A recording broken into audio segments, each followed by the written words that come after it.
Hi guys, I'm Rachel and welcome back to my channel. Today I have a pretty exciting video. I'm gonna be sharing my top 10 favorite Korean dramas that I think everybody should watch. The reason why I made this video was because some of my non-Korean friends or Korean friends that have not watched K-drama yet have always asked me, do you have any recommendations? So I thought it would be nice to just go down the list and just kind of briefly talk about it so that they can choose out of my list. So I have 10 of them. Without further ado, let's get it started. So the first category will be the OG K-drama. And I wrote the notes in my laptop, so I'll be looking down. Start with the first one, which is Princess Hour in English, and in Korean it's Kung. I mean, if you're my age, you probably know this drama. This drama was super popular to the point where there was comic books out of the drama. And I remember I was in elementary school and my friend, she had all the series, so I would just borrow them from her and read it during class. I know this sounds like so bad, but it was that addicting. So basically it's a modern time, but Korea is still under monarchy. There is a king, a queen, princesses, princes. And then so this prince named Shin, he has a girlfriend that he likes. So he proposed to her, but she rejects his proposal because she wants to pursue her career as a ballerina. But then Shin already has a set-up bride. Her name is Chae-kyung, who is the main character, but she is just an ordinary girl. Both of them did not know until later, and they happen to go to the same high school. But obviously, this is a K-drama if there's no love triangle, but instead there is the quadruple rectangle love line. So Shin has a cousin named Yul. He is also a prince. So Yul ends up liking Chae-kyung. So the stuff happens like that. So the second OG drama I want to talk about is Boys Over Flowers. I mean, who doesn't know this drama, you know? And watching it now, it is kind of cringy, but let me tell you, back then, it was so popular. I remember it came out when I was in 4th grade and actually lived in Korea at that time. Everybody was talking about it. If you did not know Boys Over Flowers, you're not even Korean. Just such a big hit. And I just had to put it in because I personally loved it and I watched it about like 3 times. And I don't think I can watch it now, but I think this is also a good starter. So basically in that drama, there's a high school where only like rich people can go to. And inside that high school, there is a group called F4. So it's made by 4 different guys. And they're just super rich, super good looking, super popular. They're just like, they have everything. They can get anything they want. And inside their group, there's a guy named Pyo, who is like the leader and who is the richest, best looking, which is debatable, but I thought he was best looking. I remember like my friends and I would like fight. No, he's better looking, he's better looking. But that's not important. There's a girl named Kumjandi who goes to the school not because she's rich, as a scholarship student. And then in the beginning, Chandi likes this another guy, Jihu, who's also in F4. He's this like mysterious guy. He just plays violin. He's super quiet guy. So she first likes him, but then Pyo, who has just like really bad temper, who's just super rude to everyone, ends up liking Chandi. So there's a love triangle right there. And I think the reason why I liked Junpyo was because he was just so good to his girl, and I think that's a like plus for me when a guy changes for a girl. It's just a good starter, and it is kind of cringy though. This was like super popular, so you just gotta watch it. So the last OG drama that I want to talk about is Secret Garden. This also aired when I was in Korea too. And let me tell you, this was also a huge hit. So basically, there's a guy named Chuwon. He is the CEO of a department store. And then there's a girl named Laim, who is just a behind actress. So she does like actions and everything like that. And their bodies end up switching. So they live in each other's position, just learn about themselves, and stuff happens like that. So I thought it was really interesting how their bodies switch, because like it's not that normal scenarios. Because I know in K-drama, normally a guy is super rich and the girl is super poor. They end up loving each other, but then the guy's mom is like, no, you cannot marry him. Which is very normal in K-drama, and which happens in this drama kind of, but the main focus was also that their body changes, which is kind of different. Okay, so the next category I want to talk about is the kind of new ones. So by I mean that maybe like 5 years ago till now, if the actors use smartphones in the drama, I'm just gonna count that as a kind of new, okay? Okay, so the first kind of new drama is My Love from Another Star. I remember watching this when I was a freshman in high school, and oh my gosh, I was in love with this drama, obsessed with it, kept up with it, and I was so sad when it was done. So in this drama, there's an alien. His name is Do Min-jun, but he's just super good looking. He doesn't even look like an alien. And then there's the main girl who is Chun Song-hee. So but then Chun Song-hee happens to be a reincarnated form of Do Min-jun's one and only love. So that's why he is kind of like, what is this? What's going on? And then just stuff happens like that. And there is this like psychopath killer. He is just so scary. He is a great actor. He just scared the crap out of me. Yeah. But the reason why I loved this drama was because Chun Ji-yeon, who plays Chun Song-hee, is such a great actress, and Chun Song-hee is the top star. So she's like the most popular actress, and Chun Ji-yeon played the role so well, as if like Chun Song-hee is her real. Chun Song-hee's personality is her personality, which I don't know if that's true, because her image is very like calm, very soothing. But yeah, this was also a huge hit, and Chun Song-hee's like lipsticks, her clothes, her bags were all sold out after each episode, because it was such a huge hit and everybody like loved her. The next one, the second drama I want to talk about is Pinocchio. So Pinocchio, you know, when Pinocchio can't really lie because his nose grows longer. So basically in this drama, there's a Pinocchio syndrome, where if you have that syndrome and you lie, you have hiccups. So you can't really lie because everybody can tell that you're lying. And so this girl named In-ha, she has this syndrome. And there's a main guy, Tae-po, but also his real name is Ha-myung. In-ha's mom is a reporter, and she ends up framing Ha-myung's family. So Ha-myung's mom tries to commit suicide with Ha-myung, but she ends up dying, but he lives, and In-ha's grandfather rescues Ha-myung. So he lives with In-ha and her grandfather, and then he ends up falling in love with In-ha, and then he finds out that In-ha's mom is the woman who framed their family. So he kind of distanced himself from In-ha.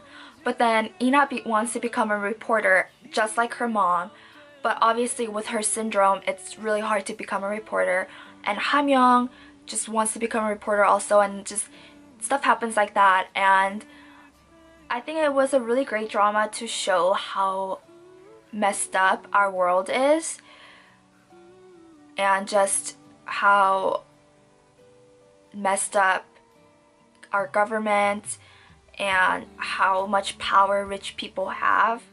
So the next one I want to talk about is I Hear Your Voice. This is also a really interesting scenario because Lee Jong-suk can hear people's thoughts, so he can read their thoughts. And in this drama, there is a killer who kills Lee Jong-suk's name in this drama is Park Soo-ha. So Soo-ha's dad. And then Hae-sung witnesses that murder scene, and then she ends up testifying against this killer, and then when he goes to jail, he yells out to Haesung saying, I'm gonna kill your family, I'm gonna kill everybody, and blah blah blah. And then time has passed, and then Haesung becomes a defender, and then Sua is still a high school student because he is younger than her, and the killer gets released and tries to kill Haesung and her family, and just stuff goes down like that. This was also super popular in Korea, and the soundtrack is amazing. You gotta listen. This made me like fall in love with him too. So okay, and then the next one I am going to talk about is Goblin. This was a pretty recent one, and I feel like everybody I talked to already knows about it or watched it. I mean, do I need further explanation? So in the traditional Korean culture, Goblin isn't a good image. So it's like kind of a monster who is really scary, but in this drama, Goblin is okay, super good looking, super gentle. So basically, Goblin needs to find his true bride in order for him to die, because she's the only one who can pull out the sword out of him. And in order for her, Untak, to pull out a sword is for them to love each other. And in the beginning, she doesn't know that the goblin would die if she pulls out the sword. And the goblin ends up loving her, so he doesn't want to die. It just, stuff happens like that. This is a must watch too. Let me just say that the soundtrack is amazing. I still listen to them. So yeah, and I remember when this was airing, like I told all my like non-Korean friends to watch this drama, and they all got hooked into it, so I was very proud. Okay, moving on. The last drama of this category is Signal, and this is kind of different because the romance is not the biggest factor in this drama. So I personally love stuff like Criminal Minds or Law and Order. Korea, if the case or murder, any cases, is not solved within 10 to 20 years, it's done. So even if you find evidence after that time, it doesn't count because the case just ended. Basically, that law or that policy gets removed in this drama, and then the police finds a radio which connects him to the past. So connects him to the past police who lived back in the day. So they communicate with each other, helping them to solve the mystery, solve the murder cases, prevent the murder, and it's just so thrilling. Each episode, you're just like, oh my gosh, like what's gonna happen next. I think this is such a great drama, and you should totally watch it if you. It's really interesting, and this also shows how the messed up world is and how messed up rich people can be and the power. Yeah. Okay, so the last category is my personal favorite. The first one is my favorites of favorites, just my ultimate favorite. It's called Another Miss O. In Korean, it's 또 오해영. So in this drama, there are two 오해영s. One is called Pretty 오해영, and then another one is just normal 오해영. So they are in the same they go to the same high school, in the same classroom. So they always get compared. So normal 오해영 just didn't have a good high school experience. So after they graduated, they separated apart, and then they're just like living their own life. And then the Pretty 오해영 has a boyfriend named Park Do-kyung, and on the day of their wedding, she just runs off. So Park Do-kyung is super confused because, dude, like, it's our wedding, where are you? And then a couple months later, he hears that 오해영 is getting married, but the one that's getting married is the normal 오해영, so not his girlfriend. But he thought that it was his girlfriend because he ends up destroying their wedding by ruining her fiance's business. Her fiance, being a super prideful one, breaks up with her without telling her the actual reason, and he was just like, I can't stand you eating. Obviously, that is such a mean thing to say, and she is devastated. And he breaks off their wedding. He like calls it off the day before. Who does that? So she just goes through a super hard time, and then all of a sudden Park Do-kyung sees like the future. So he would see something, like he would see like 3 seconds of something, and that would happen. So he's just like really confused, and just stuff happens like that. And the reason why this is my favorite is it's really realistic. Obviously these scenarios don't sound realistic, but how Oh-young like loves, how normal Oh-young loves Park Do-kyung, how she acts towards him, it just really hits you, and it's just so realistic if you have been if you have done 짝사랑, one-sided love. And also I watched this when I was going through a breakup, so I guess that's why I related to it more.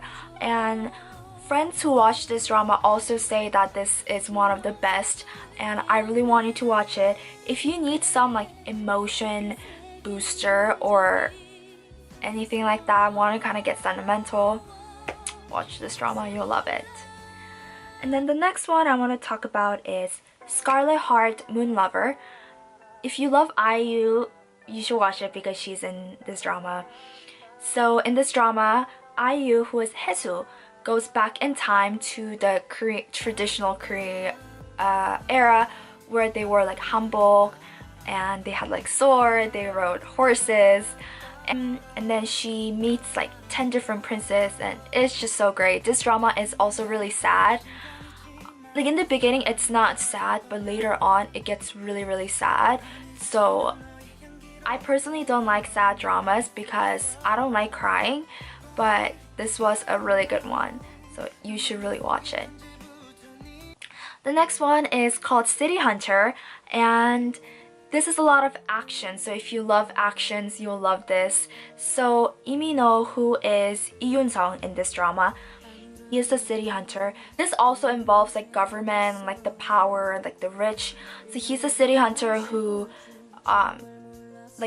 who stops injustice. Damn, this action is good. And the girl in this drama is Pan Min-young. They actually dated after this drama. I mean, now he's dating Suzy, but he dated her, which means that their chemistry was amazing in this drama, so you should check it out.